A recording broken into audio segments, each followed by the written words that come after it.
Happy New Year! I am the Expert Layman, and I am going to be talking about farming on a gamepad with a protection warrior, Gladiator, efficiency in farming, and where people go wrong and how you can maximize it. So I'm going to start off with... I'd planned on doing what I normally do, and just streaming as I do what I do. But my efficiency would have suffered because, you know, there's kind of a high load. Doing something and then talking about what you're doing while you're doing it tends to make you suck at both. So I just recorded a session, and I'm going to be explaining what's happening as it happened. This also lets me go out of order to where I can show you what the result was, and then go back and show you how I did it and how it works. There's a very common idea that the way to be efficient in farming is to just kill stuff really fast. So right here's everything I looted in an hour. Currently mailing stuff off to my warlock to disenchant. He's also a tailor, so I can turn all of the greens and maybe the blue. We'll see what it looks like on the auction house. Into enchanting mats, and then turn the cloth and enchanting mats into Arcana weave boots, which I can turn into shards, which are selling very well on the auction house right now. I didn't look before the stream, but I want to say they're like around 30 gold a piece. But you'll notice that I have 66 Sun Fury signets and 5 arcane tomes. And these are being sent to another character who I stock them on and put them into the auction house. So everything except the mining materials and the heroic tokens and the 2 super healing potions dropped in an hour.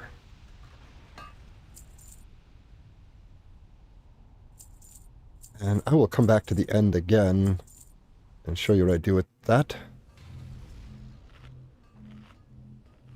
But there's a great piece of software called Anti-Micro, which lets you map all your gamepad functions to keyboard functions.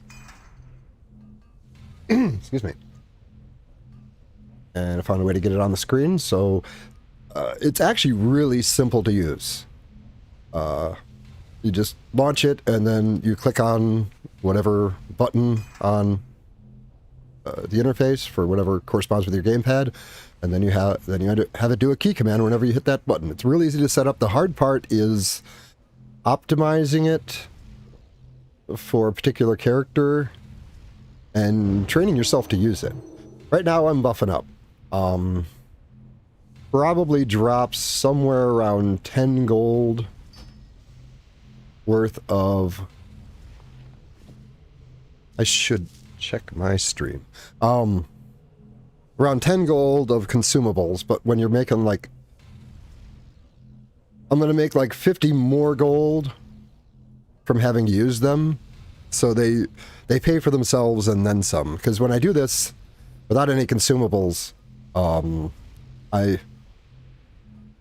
I'd say instead of hitting like the 220 or 221, I definitely can't break 200. Probably closer to 150.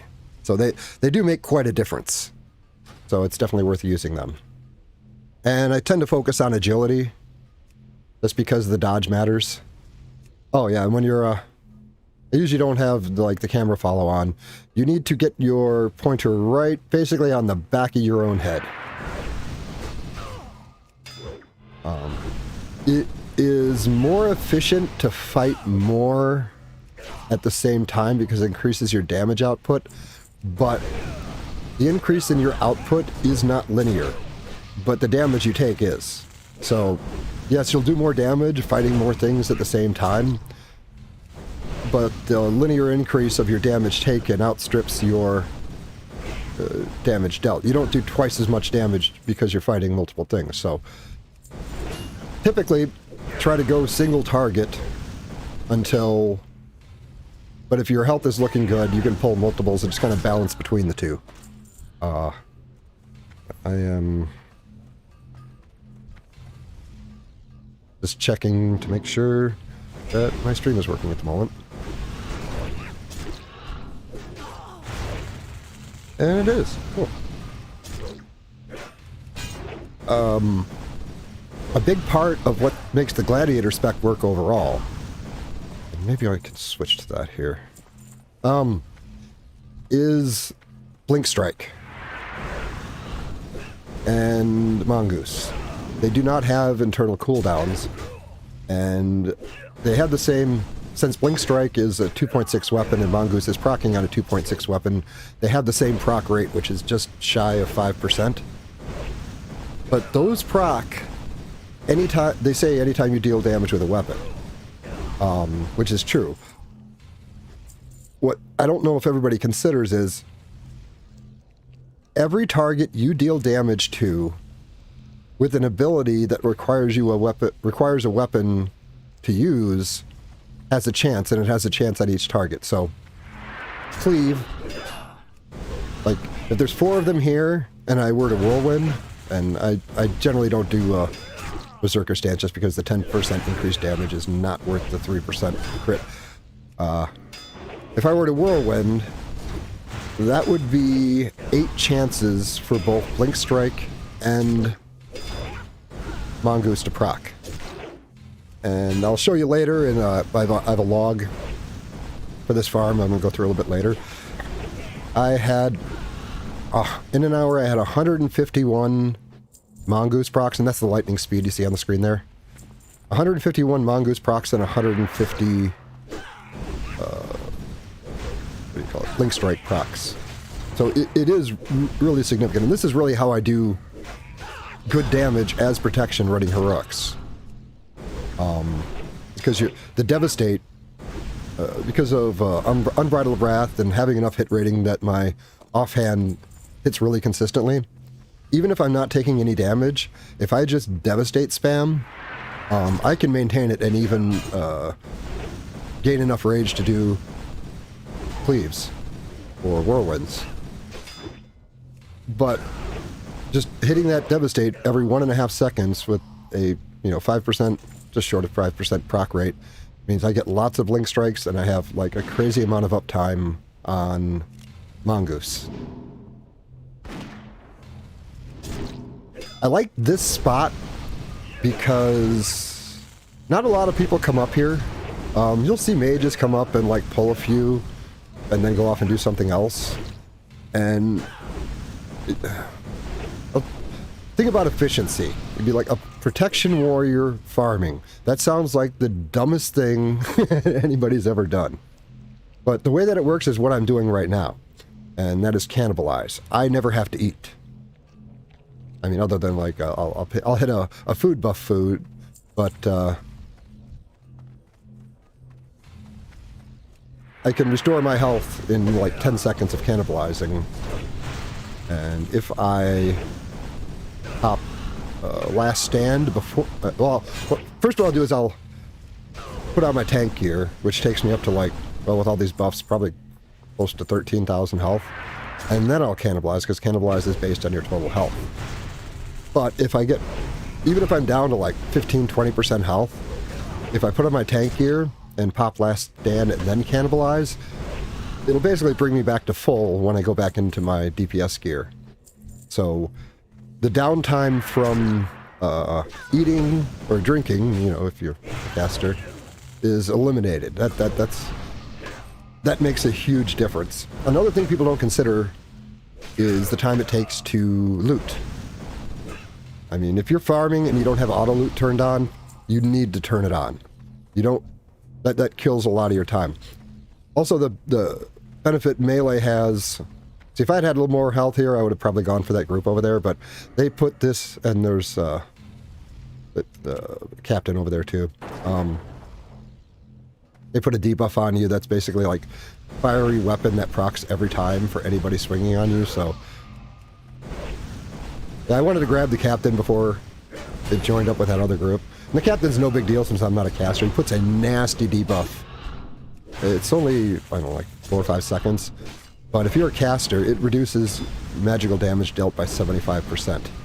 You'll see a mage come in and start spamming Arcane Explosion, and then suddenly it's like not doing crap. And I did a ton of farming in vanilla Burning Crusade and even on some private servers. And I did a lot of it with the mage and a lot of it with the pally. And they are good. But let's say those that spot in Shadow Moon Valley up by the Black Temple where you have the, what do you call it, Demon Hunter, what are they called, Supplicants, where you have that one area where there's like about 15 of them, and that's a great place to farm on a pally, and it looks like you're being really efficient. But even if you're doing like, you know, say if you pull all of them and kill all of them, it takes you, you know, a minute or two to kill them, and then it's going to take probably another 6 minutes for them all to respawn. But let's just say the whole thing is like 6 minutes. So let's say you can do that 10 times an hour and there's 15 of them. That's still only 150 mobs an hour. And I'm doing 220. So it's very... There's this very common idea that the way to be efficient in your farming is to just kill stuff really fast. And that is part of the equation, don't get me wrong. But if you can kill like, I don't know, 15 things, you know, if you can spend like a minute just murdering, and then you got to spend 30 seconds eating or drinking, it really, well, it's like NASCAR or racing, when the pit stop. They're super serious about the pit stop because that's, you know, that has a much bigger impact than anyone who's not, you know, fixated on it would notice. I think I'm just waiting on my cannibalize here. So I'll pop on my tank gear, go up to like 12.5, get like 900, 5 ticks of like 900. Back in my DPS gear, and I'm full. Then I get to keep going. I get to keep my rage too, which is really helpful.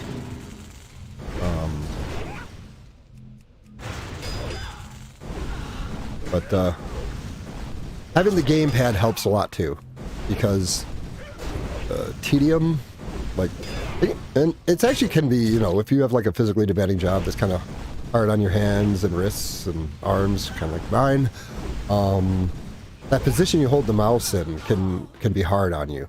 But the gamepad is a lot more ergonomic, and if you have the ability to put it on a big TV and sit on your couch and go farm, you're going to be able to stay in the game a lot longer. Yeah, I forgot to reset my stuff on my meter, but I do have the log for this, which I'll be going to a little bit later. And it's all about, you know, I think I am going to pause this for just a second. And I am going to go to this, and let's turn that off. So this is my damage dealt and damage taken for the whole hour. And the efficiency comes in the relative position of these two lines. Every dip, like, is either me moving to the next group, or the bigger ones are probably me cannibalizing. But since I'm only spending 10 seconds, it doesn't dip down that much. But if you had to spend like 30 seconds eating, that sucker would go to the floor. Also, my damage taken, because I am protection and I have a fair amount of avoidance, even in DPS gear, especially, you know, with a lot of agility, my incoming damage is relatively low, especially compared to other people who'd be out farming. So a combination, it's basically the distance between these two lines where your efficiency comes. So if you have like crazy gear and you can kill stuff crazy fast to where, you know, the difference between what you're taking, you basically, if you're doing a lot more damage, you can afford to take more damage because that balances out the equation. But if you're not in, like, SSC gear, you're not going to be able to survive just on your crazy damage you're dealing. And me, I want to say I'm around 110, 112 for item level with my warrior.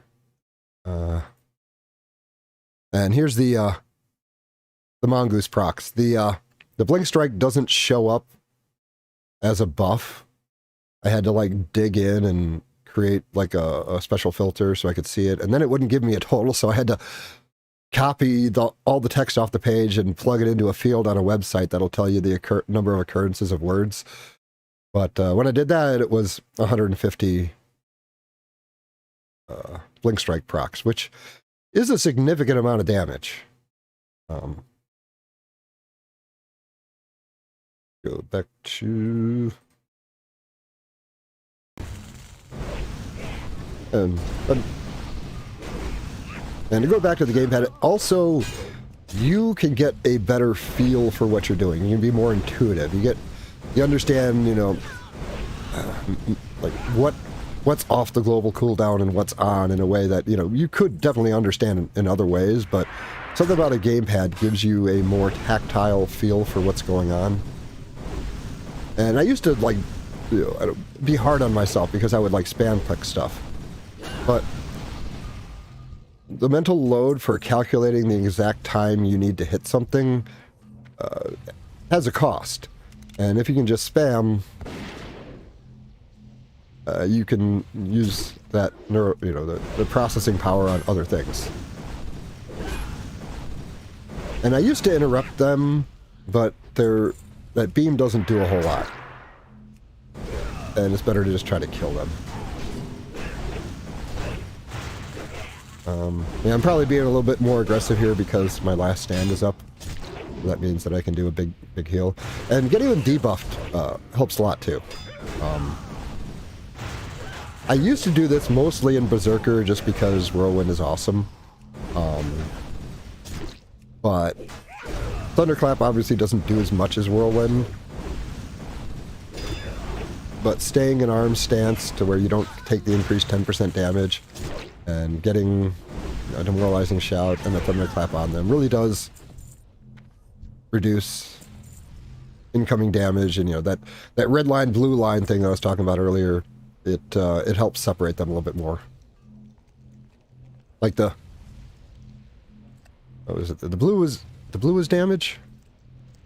Yeah. So yeah, the whirlwind doesn't increase the blue enough to offset the increased red. I suppose I could skip forward to the end here. Yeah, and there's what is that app called? Kill timer? Kill meter? I forget. But it just keeps track of your kills, and you can set a timer and see how you do. And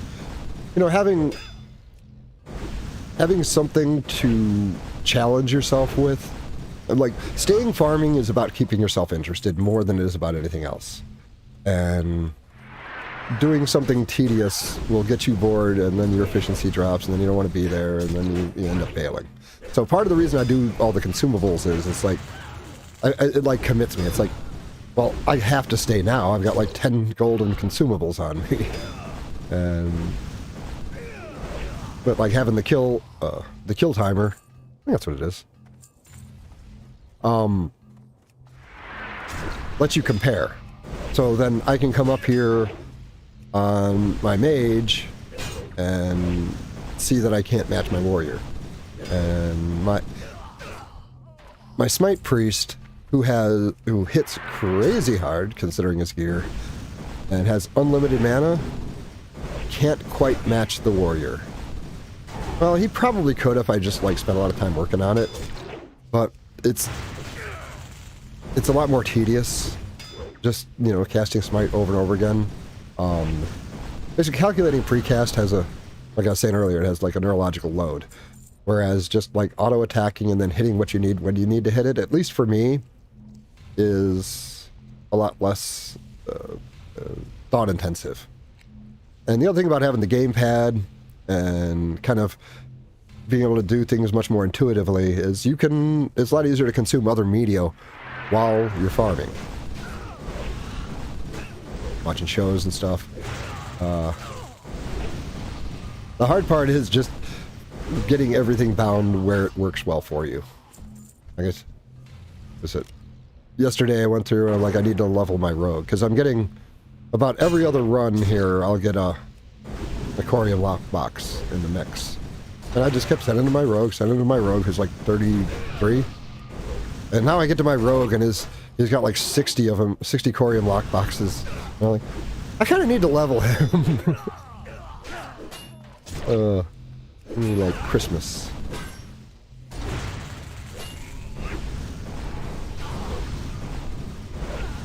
Maybe I'll bring it up and... But yeah, if you have a tank set and a DPS set and your protection, and I do really well in dungeons, and I really like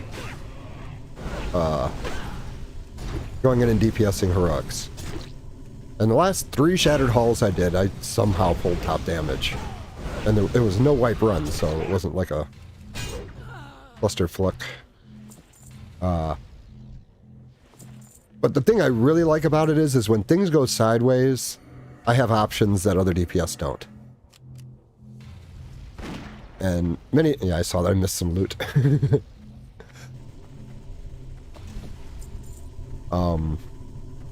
Several runs. At least a couple Suthic Halls. I know at least 1 or 2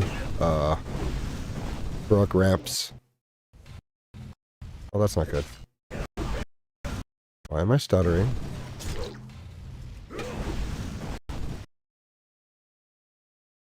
Check my resource meter here. Oh, my disc decided to go nuts for a second. Probably some background Windows update.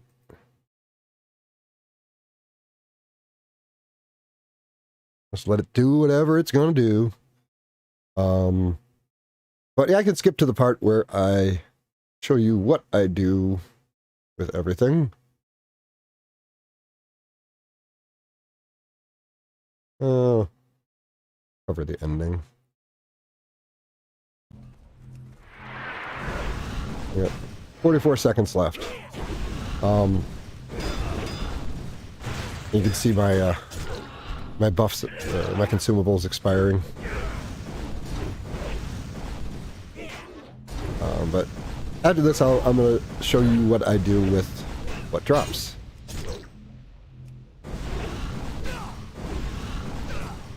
I do not put Mongoose on the offhand because the proc rate is going to be, well, since it's an offhand and you're not hitting as often. Oh, and the other thing I do is I had less, I for some reason thought I needed like 13% hit. I don't even know where I got that idea for dual wielding. Yeah, it's actually 9 or 6. Whatever. It's a lot lower than I thought it was. But when I went down to the lower value, I noticed it's like it affects your rage generation. So I pretty much just stay at 13. That seems to be a good number for this build. So 221 mobs in 1 hour. I filled 2 bags completely and spilled over into a 3rd bag.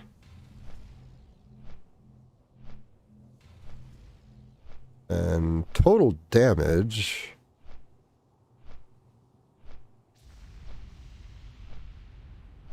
I did 600,000 in melee, 322,000 in devastate, about 243,000 in cleave, another 150,000 in victory rush. And victory rush, that's the other thing about being able to jump, having the mobs spaced out perfectly lets you make use of victory rush, which is huge. Keeping your rage, getting to use victory rush, makes quite a difference. And being, you know, so this is my warlock.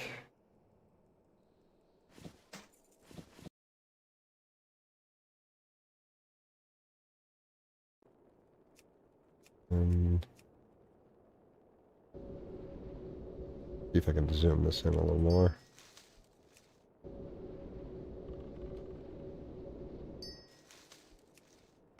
Going through and disenchanting. But that is not helpful right now.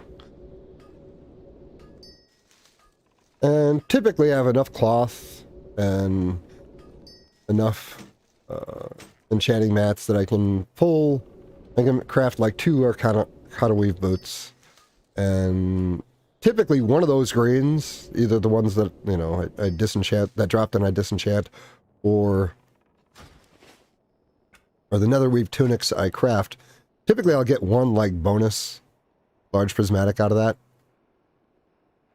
And I'll get 2 more from the disenchanting the Arcana weave boots. And those are going for like something like 30 gold right now. So with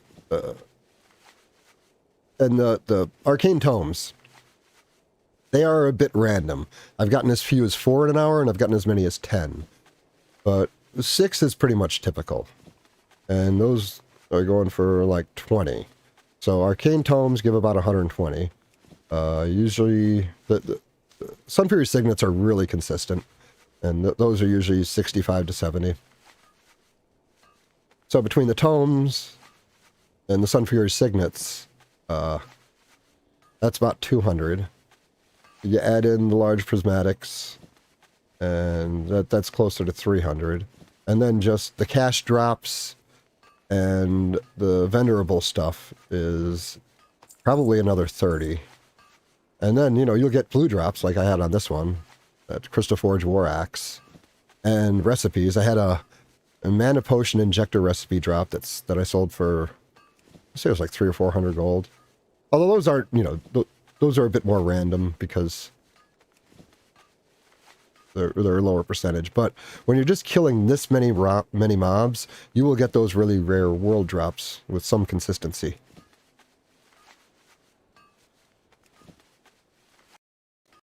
Let's go ahead.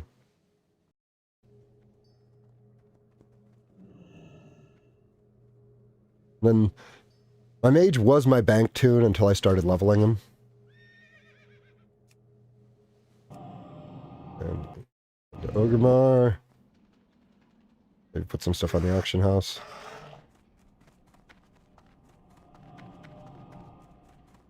Did I already look at my bank? Because I wanted to show the bank.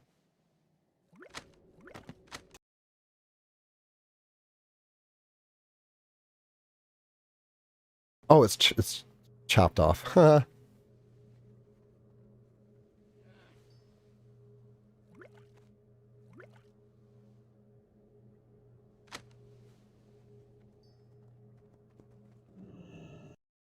So yeah, they also drop mana potions and health potions.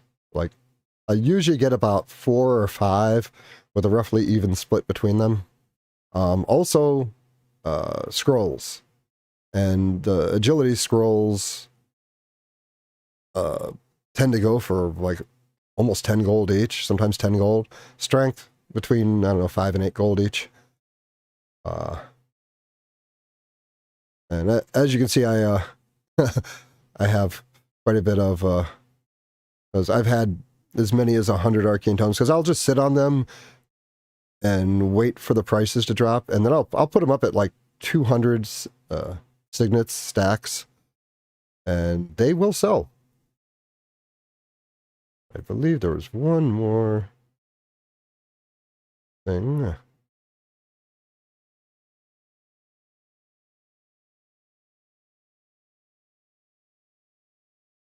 And that's currently what I have up. And they will probably sell. Sometimes the signets don't sell. But there isn't a large deposit cost on them, so you don't get brutalized if something doesn't sell. I think I covered everything that I wanted to cover.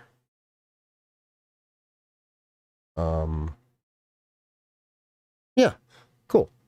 Well, I am the Expert Layman. Thanks for coming. This has been Farming on a Gamepad with a Gladiator Warrior, Protection Warrior, and how to be efficient in farming for all classes. You all